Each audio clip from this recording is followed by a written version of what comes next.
여호수아가 온 이스라엘과 더불어 막게다에서 림나로 나아가서 림나와 싸우매 여호와께서 또 그 성읍과 그 왕을 이스라엘의 손에 붙이신지라 칼날로 그 성읍과 그 중에 모든 사람을 쳐서 멸하여 한 사람도 남기지 아니하였으니 그 왕에게 행한 것이 여리고 왕에게 행한 것과 같았더라. 여호수아가 또 온 이스라엘과 더불어 림나에서 라기스로 나아가서 대진하고 싸우더니 여호와께서 라기스를 이스라엘의 손에 넘겨주신지라. 이튿날에 그 성읍을 점령하고 칼날로 그것과 그 안에 모든 사람을 쳐서 멸하였으니 림나에 행한 것과 같았더라. 그때 게셀 왕 호람이 라기스를 도우려고 올라오므로 여호수아가 그와 그의 백성을 쳐서 한 사람도 남기지 아니하였더라.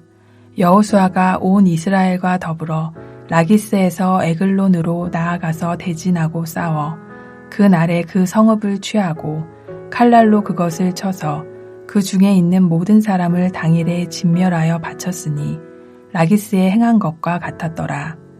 여호수아가 또 온 이스라엘과 더불어 에글론에서 헤브론으로 올라가서 싸워 그 성읍을 점령하고 그것과 그 왕과 그 속한 성읍들과 그 중에 모든 사람을 칼날로 쳐서 하나도 남기지 아니하였으니 그 성읍들과 그 중에 모든 사람을 진멸하여 바친 것이 에글론에 행한 것과 같았더라.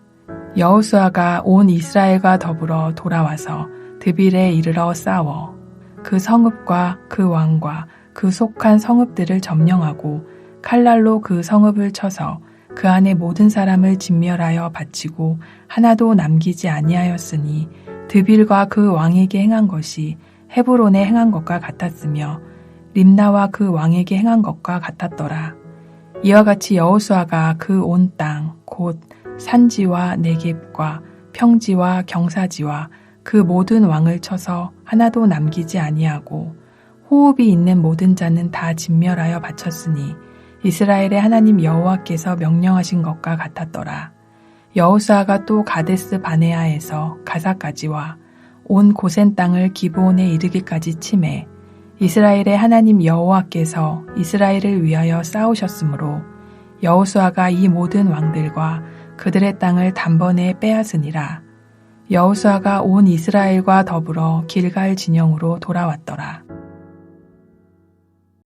여호수아의 군대는 막게다에서 아모리 족속의 5 왕과 그 군대를 전부 진멸시켰습니다. 패배한 5 왕은 예루살렘, 야르못, 라기스, 에글론의 왕이고 자신들의 군대를 총동원했기에 이들 왕들이 다스리는 성읍들은 전부 무방비 상태입니다. 따라서 여호수아와 이스라엘 백성들은 이들 왕들이 다스리고 있는 남부 지역의 성읍들을 차지하기 위해 막게다에서 림나, 라기스, 에글론, 헤브론, 드빌을 쳐서 모조리 점령합니다. 여호수아의 군대가 이들 남부 지역의 주요 성읍들을 점령하고 승리를 한 것에 대하여 오늘 본문은 자주 반복해서 말하는 것들이 있습니다. 첫째는 림나와 라기스 전투에서 보듯 여호와께서 성읍과 왕을 이스라엘의 손에 붙여주셨다는 것입니다. 이 남부 지역의 전투에서의 승리는 하나님이 인도하셔서 이루어진 사건들이라는 것입니다. 그래서 남부 지역의 성읍들을 단번에, 즉 한 번만에 다 점령하는 일을 하게 된 것입니다. 42절입니다. 이스라엘의 하나님 여호와께서 이스라엘을 위하여 싸우셨으므로 여호수아가 이 모든 왕들과 그들의 땅을 단번에 빼앗으느니라. 둘째는 하나님이 승리를 주심으로 여호수아와 그 군대는 모든 사람들을 쳐서 멸하여 한 사람도 남기지 않았다고 보고합니다. 에글론과 헤브론, 드빌에 대해서는 이것을 진멸하여 라는 단어로 요약해서 표현하고 있습니다. 진멸하다 라는 단어는 구약 성경에서 52번이나 사용되었는데 이 중에 여호수아서에서만 가장 많이 14번이나 사용된 단어입니다. 진멸하다, 즉 하람이라는 이 단어는 기본적으로는 완전히 파괴하다, 헌신하다, 바치다, 금지하다 라는 뜻을 가지고 있습니다. 전쟁이라는 상황에서 진멸하다는 것은 전리품과 사람을 하나님께 바치기 위해서 사람은 반드시 죽여야 하고 전리품은 하나님의 소유로 드려야 합니다. 따라서 하나님의 소유물로 봉헌하였기에 어느 누구도 함부로 손을 댈 수 없는 금지된 것입니다. 따라서 여호수아는 신명기 20장에서 가나안 족속을 진멸하라는 하나님의 명령 그대로 순종하였다는 것을 보여줍니다. 여호와의 전쟁으로 전투를 한 것입니다. 세 번째는 여리고 왕에게 행한 것처럼 림나에서도 그렇게 했고 림나에서 행한 것처럼 라기스에게도 했으며 라기스에서 행한 것처럼 에글론에게 에글론에서 행한 것처럼 헤브론에게 에글론에서 행한 것처럼 헤브론에게 했으며 헤브론에게 행한 것처럼 드빌과 그 왕에게 했다고 말합니다. 이것은 여리고성을 기준으로 삼고 하나님이 원하는 방식 그대로 전쟁을 수행했다는 것입니다. 이것을 요약한 것이 바로 40절에서 42절까지의 내용입니다. 이와 같이 순종함으로 여호수아와 이스라엘 군대는 남부 지역의 대부분을 다 점령합니다. 그 온 땅 곧 산지와 내겝과 평지와 경사지와 그 모든 왕을 다 쳐서 하나님께 바칩니다. 그리고 추가로 가데스 바네아에서 가사까지와 온 고센 땅을 기본에 이르기까지 쳐서 남부 지역의 대부분의 땅을 정복합니다. 가데스 바네아는 모세가 12명의 정탐꾼을 보낸 장소로서 이스라엘 최남단 도시 브엘사바로부터 80km 떨어진 곳이며 네겝 지역과 바란 광야의 접경 지역입니다.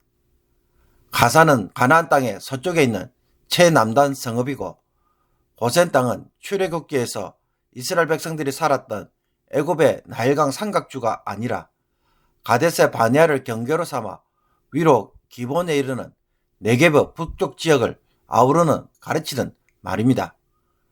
여호수아와 이스라엘 군대는 이 모든 지역을 점령한 후에 길갈에 있는 진용으로 돌아옵니다. 그러므로 여호수아의 군대가 남부 지역에 있는 대부분의 성읍을 점령할 수 있었던 비결이 있다면 그것은 무엇입니까?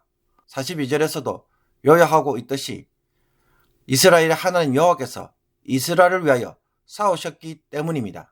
하나님 말씀하신 그대로 여호수아와 이스라엘의 전쟁이 아니라 하나님의 전쟁이었음을 분명하게 보여줍니다.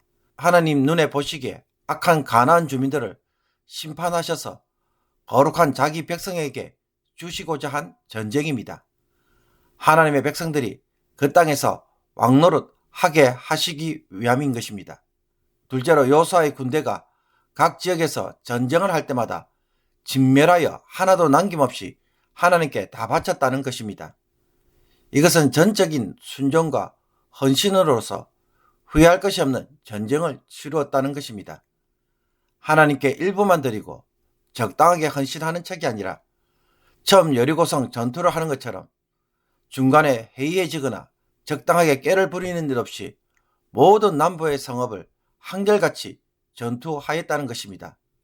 시작과 끝이 똑같았던 것입니다. 성도가 사람을 보고 교회에서 섬기면 처음에는 열심히 하지만 나중에는 자기 보상, 자기 만족, 자기 평가로 인하여 허지부지하는 경우가 너무나도 많습니다. 그러나 하나님을 바라보고 시작한 성도는 사람의 칭찬과 보상, 평가에 귀를 기울이지 않기 때문에 처음 시작했던 마음 그대로 끝까지 행하는 경우가 대부분입니다. 여호수아와 이스라엘 백성들은 하나님께 전적으로 헌신되었기에 여리고성 전투처럼 모든 성읍들을 그와 같이 전쟁을 했던 것입니다. 교회에서 봉사를 할 때 혹은 직장에서 일을 할 때 중간에 쉽게 포기하고 혹은 지지부진하게 끝을 맺는 일이 있다면 다시 한번 하나님을 바라보면서 일을 하는 자들이 되기를 원합니다. 하나님을 위해서 하나님의 능력으로 하나님을 바라보면서 일하고 섬기는 것을 다시 한번 체험하기를 원합니다. 그래서 우리의 삶에도 하나님의 역사가 일어나는 것을 꼭 체험할 수 있는 성도의 삶이 되기를 축복합니다. 끝으로 본문에는 나와 있지 않지만 이스라엘 백성들이 사용한 무기는 나무 창이나 돌도끼 혹은 청동 무기였습니다. 이와 반면에 가나안 사람들은 철제 무기로 싸웠습니다. 블레셋 사람들은 사사시대부터 철 기술을 가지고 있어서 무기와 도구를 제작하였기 때문입니다. 그러나 이스라엘은 사울과 다윗 시대에 이르러서야 철기 기술을 가지고 무기를 만들 수 있었습니다. 그러니 상황적으로 보나 가진 무기로 보나 전쟁에서 늘 불리한 자들은 이스라엘 백성들이었습니다. 이런 것들로 비교하고 전쟁을 한다면 이스라엘은 패배할 수밖에 없는 민족이지만, 그러나 하나님에 대한 전적인 헌신과 순종은 하나님의 전쟁이 되고 이 전쟁으로 인하여 가는 곳마다 승리를 가져왔습니다. 여러분이라면 이 세상에서 어떤 방법으로 싸우기를 원하십니까? 여러분의 승리의 공식은 무엇입니까? 이제는 하나님이 말씀하시는 이 승리의 공식으로 싸우고 하나님의 복을 삶의 현장에서 누리기를 원합니다. 오늘 이 말씀을 따라 한번 시도해 보기를 주님의 이름으로 축복합니다. 기도드리겠습니다. 승리의 권원이 되시는 하나님, 나의 지혜와 능력으로 승리를 하는 것이 아니라 하나님의 승리의 약속으로 인해 승리하는 것임을 다시 한번 마음에 새기는 오늘이 되게 하여 주옵소서.